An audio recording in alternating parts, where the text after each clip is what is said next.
Hello, I'm Abram Van Ingen. And I am Joanne Diaz. And this is Poetry for All. Today, we are going to focus on a very famous poem by Queen Elizabeth I, titled On Monsieur's Departure. Would you be willing to read that for us, Joanne? Yes, I will. On Monsieur's Departure. I grieve and dare not show my discontent. I love and yet am forced to seem to hate. I do, yet dare not say I ever meant. I seem stark mute, but inwardly do prate. I am and not, I freeze and yet am burned, since from myself another self I turned. My care is like my shadow in the sun, follows me flying, flies when I pursue it, stands and lies by me, doth what I have done. His too familiar care doth make me rue it. No means I find to rid him from my breast, till by the end of things it be suppressed. Some gentler passion slide into my mind, for I am soft and made of melting snow. Or be more cruel, love, and so be kind. Let me or float or sink, be high or low. Or let me live with some more sweet content, or die and so forget what love e'er meant. That's fantastic. My students love this poem. They really do. What do they love about this poem? Okay, well, I share this poem with students in like a survey of English poetry that goes from like 1500 to 1700, right? And when I prepare students for Queen Elizabeth's poetry, I often show them portraits of her, and they're so iconic, and frequently, and Queen Elizabeth, I mean, she was the reigning monarch of England for decades, and she was very, very careful about how she wanted her image to be presented to her people. She wanted to show strength, resolve, the wealth of England and of its burgeoning empire. She wanted to show like certainty and sense of purpose and confidence, and in many of her paintings, you know, you'll see she's facing us in the portrait, right? She's facing the viewer, and anything that is to her back is tempestuous and cloudy and stormy, and anything that she's looking upon is bright and radiant and sunny, you know? And so they're very propagandistic portraits, and they show her body as the body politic. This notion that when English viewers looked at her portrait, they saw the power of England, right? So not just her as an individual, but her as a political entity, as the representative of the empire. She is unmovable, unflappable. To look at a portrait of her, to look at her in power, is to see yourself stable, secure. All the iconography is to show her in a state of complete control. And then we get this poem. Yeah, and I think that's why students enjoy it. So, well, readers in general have enjoyed it over the years. And we should say this is a poem that was never published in Queen Elizabeth's lifetime. It was found in her manuscripts after she died. There's some evidence that suggests that she might have written it in the early 1580s. And so we don't know how many people saw this poem. But what interests me about it is, you know, I just finished talking to you about how fixed and purposeful and strong she was in these portraits. How often in some of her speeches to her troops and to her counselors, she would say, think of me as a man, think of me as a prince, don't think of me as womanly or weak, you know? And then there's this softness that's in this poem, but maybe we could say a little bit more about her context and her cultural moment. Great. So just to get a sense of who Queen Elizabeth was, start here. Your dad murders your mom. Then your half-sister has you imprisoned. And then one of your cousins, Mary, Queen of Scots, seems to want your job and wants to become queen. And then another cousin, Thomas Howard, Duke of Norfolk, wants you assassinated.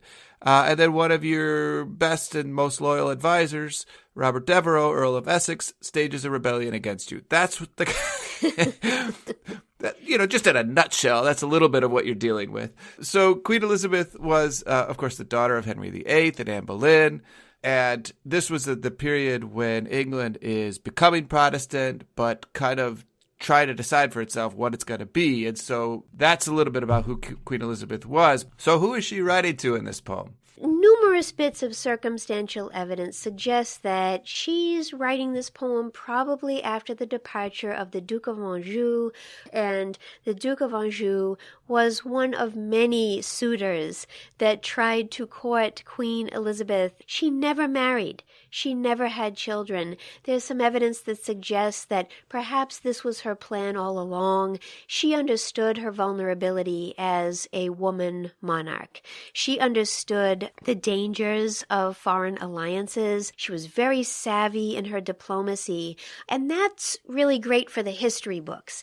But I think one of the reasons that this poem is so interesting is because we get a sense of the cost of that very savvy strategy. You know, the kind of isolation that a monarch like this might feel, the need for autonomy, but also the need for companionship and what she has to sacrifice for her nation. Maybe that's a great way to just jump into the poem and see exactly what she's saying here. So the poem, for those who don't have it in front of them, is divided into 3 stanzas. Each stanza has 6 lines, so we call them a sestet, and each has the same kind of rhyme scheme. So A, B, C, C is the first stanza, and that same kind of rhyme scheme repeats itself in each of the other 2 stanzas. We've talked many times on this podcast before about how a stanza is a little room, and each stanza is accomplishing its own kind of task or setting up its own kind of room. So maybe we should just start with that first stanza and that first line, I grieve and dare not show my discontent. So what do you see happening in this first stanza? I'm very interested in how much attention is being given to showing and seeming, right? So I grieve and dare not show my discontent. I love and yet am forced to seem to hate.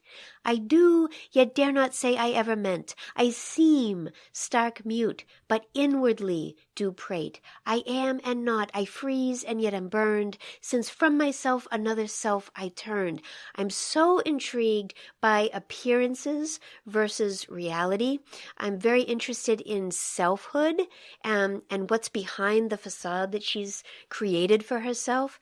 What do you see? You know, I find it interesting that in this period, there is a great deal of thought going into interiority, selfhood, what it means to be a self, the fashioning of a self that others see versus the real self that's inside.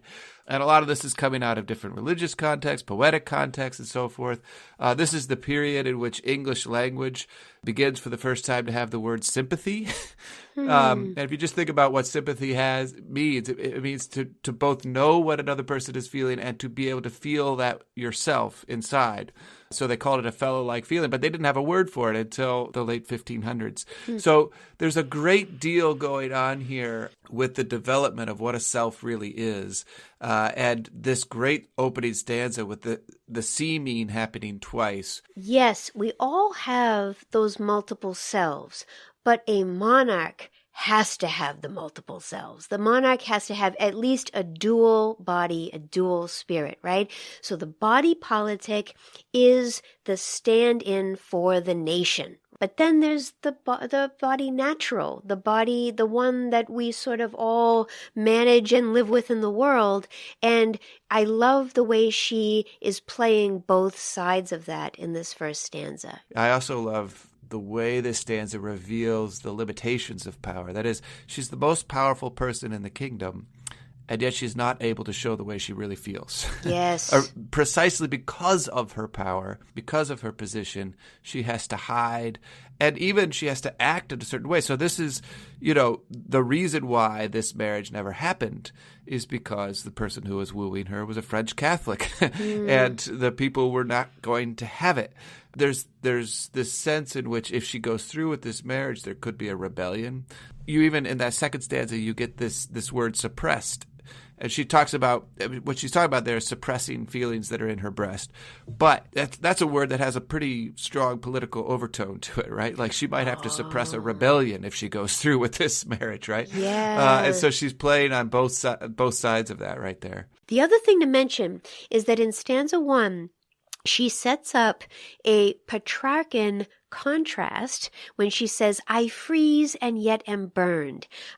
Any lover of Petrarch's poetry will hear something familiar there. The poets of the English Renaissance were obsessed with Petrarch, and he was an Italian poet, Francesco Petrarca. He had written, 150 years earlier in the 1300s. He was the innovator of the sonnet form in Italian. And by the time we get to the 1500s in England, there are courtiers in the court of Henry VIII and then Queen Elizabeth that were all just obsessed with translating Petrarch's Italian poems into English. And as they did, they encountered these contrasts, these extremes. I freeze and yet am burned. You're cruel, but you're kind. I feel like I'm floating, I'm sinking. So all of these extremes are meant to just give us a sense of how turbulent the poet's inner life are. That turbulence pulling off of Petrarch also opens up the paradoxes that they love to play with. And so in that third stanza, and we'll get there in just a minute, but be more cruel and so be kind. So there's these wonderful paradoxes that if you could just, shun me entirely, that would actually be the kindest thing that you could do for me. But this in-between thing is both cruel and kind at the same time. Oh, that's nice. And then she continues that in stanza 2. Look at that first line in stanza 2. My care is like my shadow in the sun. And so when she says my care, she doesn't mean my caring for others. She means the burden that I feel, right? The struggle inside me is like my shadow in the sun. Of course, I'm thinking of sun as monarch, So she's always in the sun. She's like the sun to her court and to her people. But this feeling that she has for this Monsieur who has departed, it's a shadow in that sun. I'm really interested in that. And then I just love the way that metaphor, that image plays itself out. It follows me flying, flies when I pursue it. Again, this wonderful paradox of if I try to ignore this thing, it follows me around. But then if I try to pursue it, it flees away from me because I can't actually have it. Mm-hmm. And so it's just a wonderfully done metaphor for this thing that she both wants and can't have, pursues but can't reach, tries to ignore and leave behind, but then it won't leave her mind. Of course, she knew, fainting I follow. She knew that the Petrarchan conceits of Thomas Wyatt and other poets of King Henry's court, she's picking up on those. And as I think about this second stanza, I'm thinking of a poem by Petrarch, his Rime Aspars, number 164. I am awake, I think, I burn, I weep, and she who destroys me is always before me to my sweet pain. War is my state, full of sorrow and suffering, and only thinking of her do I have any peace. So again, that extremity of feeling, she's definitely picking up on that. And so she asks for a gentler passion, right? So as we move into the stanza 3, we've got all the turbulence of the first 2 stanzas, and then she starts off by saying, some gentler passion slide into my mind, for I am soft and made of melting snow. What do you see happening in the final stanza here? Gentler, when we hear that in the 21st century, we think softer, milder, maybe kinder. But that word gentle also is the same word that's in gentleman. So she's looking for something more civil, more courtly, more appropriate perhaps to her position, She feels undone by this. She feels like it's lowering her, and I think she wants to be elevated again, no? Yeah, and then she moves into these great repetition of the word or be more cruel, love, and so be kind. Let me or float or sink, be high or low, or let me live with some more sweet content, or die, and so forget what love ever meant, right? I mean, it's great because she's trying to resolve the turbulence, and yet I feel like there's almost like a complete loss of control by the poet. Like, this or this, either way. Oh, this or this, maybe over here. The turbulence almost becomes more extreme in the very desire to resolve it by the end of this poem. What you just did with your voice and the way you read that final stanza was terrific, because I think you were emphasizing the dramatic import of this poem. You could imagine this being a kind of soliloquy on the stage, and you could imagine each of those oars being a gesticulation or a turning of the body or a shifting of the face or the head, right? And there's something performative there that does feel like clearly the language is representative of how overwhelmed and chaotic she's feeling, because she's trying to give so many options. Either do this or this, or this, or this. And she's almost out of breath as she says it. And I like how theatrical that is. And it goes back to, again, this notion of her as both monarch who has to perform and as individual who's suffering. Just to touch on the use of repetition in this poem, we see how effective it is here in the final stanza with or. But just to make sure that listeners hear the I in that first stanza. So we move from a stanza filled with I to end on a stanza filled with or. And that's not by accident. So the I becomes this either or, this thing caught in between. And the opening stanza, I grieve, I love, I do, I seem, I am and not, I freeze, I turned, right? So this I, and then becomes or this, or this, or this, or this by the end. And one other way that the last stanza kind of echoes or turns us back to that first stanza is the final rhyme of the poem, content and meant, is the first rhyme of the poem, discontent and meant. And so the discontent is trying to be a more sweet content by the end. And either way, what we're dealing with is what was meant.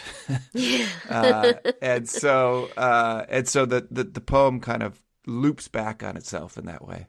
What a well-made poem. It's amazing what she's doing here. The range of expression is very nice. Would you be willing to read this poem now that we've discussed it?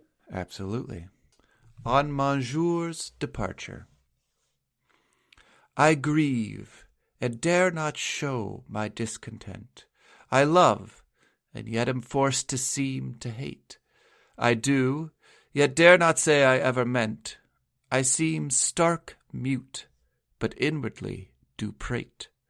I am and not, I freeze and yet am burned, since from myself another self I turned. My care is like my shadow in the sun, follows me flying, flies when I pursue it, stands and lies by me, doth what I have done. His too familiar care doth make me rue it.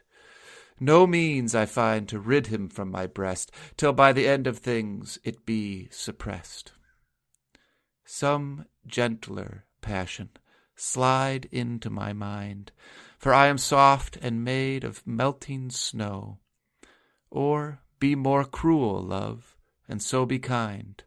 Let me or float or sink, be high or low, or let me live with some more sweet content. Or die, and so forget what love e'er meant.